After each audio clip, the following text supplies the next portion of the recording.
with a severe punishment. فنشر المحاسن وستر المساوي أساس متين في حفظ وحدة المؤمنين وتآلفهم ومحبتهم. So spreading people's good qualities and concealing their evil qualities is a strong foundation in establishing unity and preserving love amongst them. وفي الحديث أن نبينا صلى الله عليه وسلم قال: يا معشر من آمن بلسانه ولم يفض الإيمان إلى قلبه لا تؤذوا المسلمين ولا تتبعوا عوراتهم. So the Prophet ﷺ said, O you who have believed with your tongue and it's not firm in your hearts, do not harm them, do not harm the Muslims with your tongue or seek out their faults.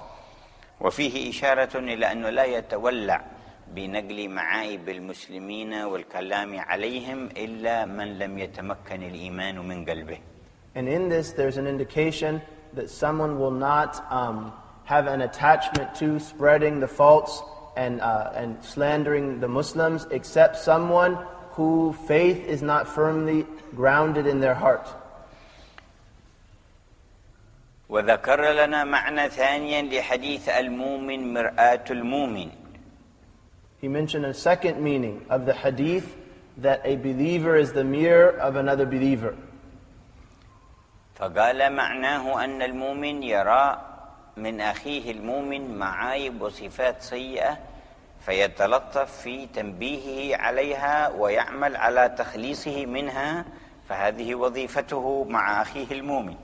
He said that a believer sees vices or evil qualities in another believer, so they gently advise them to try to remove these qualities, and this is their responsibility towards other believers. يقول أحد العارفين الحبيب علي الحبشي عليه رحمة الله: مررت في السوق وإذا ببائع يبيع فوقع في قلبي أنه من أرباب النور واليقين.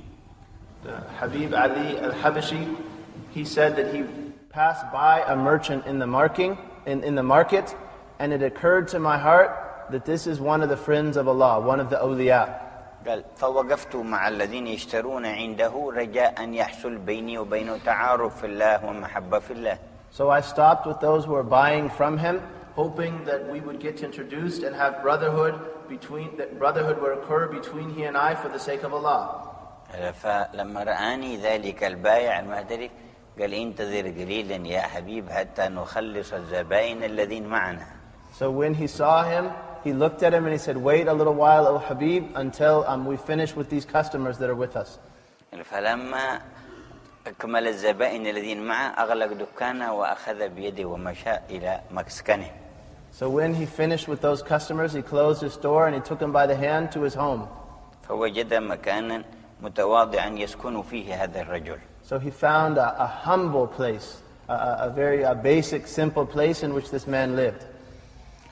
فجلس معه قال: تريد أن نتكلم في علوم حضرة الأحدية الألوهية والربوبية وصفات الله وأسمائه، أو نتكلم في علوم الحضرة المحمدية وأوصاف رسول الله وأحواله وأذواقه. He said, so would you like us to speak about the presence of singularity, speaking about lordly affairs and the qualities and names of Allah subhanahu wa ta'ala? Or would you like us to speak about the Muhammadan presence and his states and his experiences? قال: لقلت له ندخل على ربنا من الباب نذكر نبيه فنصل إلى ذكر أسماء ربنا.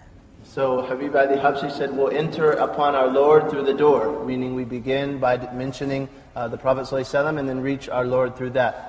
قال: فأخذ يفيض علوما واسعة عظيمة ذوقية غريبة. So he began to pour forth vast, wondrous meanings and experiences. فقلت: لا إله إلا الله، من رآك وأنت في السوق في ذاك الحالة ما يظن معك شيء من هذا. And he said, La ilaha illallah, someone who saw you like this in the souk, as you were, wouldn't have thought you had any of this. فقال لي: يا حبيب، ولو كشف الله للإنسان عن عيب من عيوبه فأصلحه خير له من أن يطلع على أحوال الناس وولاياتهم وأسرارهم، فإن غايته أن يحسن الظن، وهذا واجب عليه أن يحسن الظن، اطلع على الولاية أو لم يطلع، لكن لو كشف له عيب من عيوبه فخلصه منه ارتفعت به درجته عند الله تعالى فهذا خير له. And he said, "O Habib, if someone was made to know one of their vices and be rid thereof, that would be better than them knowing the various states that people have, because the furthest that would cause them is to have a good opinion of them, and that's an obligation anyway.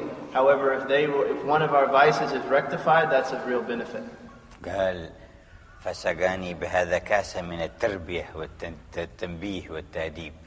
And he said, so he gave me to drink from that, something of the drink of training and giving me an advice and an admonition. وقد كان يقول بعض أصحاب نبينا كسيدنا عمر بن الخطاب وغيره أحب الناس إلي من أهدى إلي عيوبي. So the likes of Umar bin al-Khattab radiallahu anhu and other than him would say the most beloved of people to me is the one who gives the gift to me of my own faults. ولما ذكر هذه المقالة الإمام الغزالي قال فانظر كيف وصل حال المسلمين إلى أن صرنا في وقت أبغض الناس إليهم من يذكرهم بعيوبهم. So Imam al-Ghazali, he said when he mentioned this statement, look at the state of the Muslims now, such that the most hated of them is the one who shows them their faults. ولما عاد سيدنا سلمان الفارسي من منطقة أرسله إليها سيدنا عمر واليا عليها فعاد بعد مدة سأله سيدنا عمر ما بلغك عني مما تكره حتى أتنزه منه. And once when Salman al-Farisi returned from a region that he had been made the magistrate of by Sayyidina Umar radiallahu anhu, when he returned to Umar, Umar said, "What have you heard about me that you dislike so that I can rid myself thereof?" سيدنا عمر قد تربى على يد النبي محمد. Our liege Lord Omar was reared or trained on the hands of our Prophet Muhammad. وقد بشر بالجنة. And he was given glad tidings of paradise. وأن الشيطان يفرق من ظله. And he was told that the shaitan flees from his shadow. وإذا رآه سالكا فجا سلك فجا غير فجه. And that if he sees him traveling a path, he travels another path other than his. وأن الله جعل الحق على قلب عمر ولسانه. And that Allah made the truth conforming to the heart of Umar and to what he said. لكن كل هذه المعاني والتربية أوقفته أن يتفقد معايبه إلى آخر عمره عليه رضوان الله. However, all of these meanings and this spiritual training caused him to inspect carefully his own vices until the end of his life. فهو في أيام خلافته وأواخر عمره يستكشف ماذا عنده من معايب على يد إخوانه في الله من أمثال سلمان الفارسي.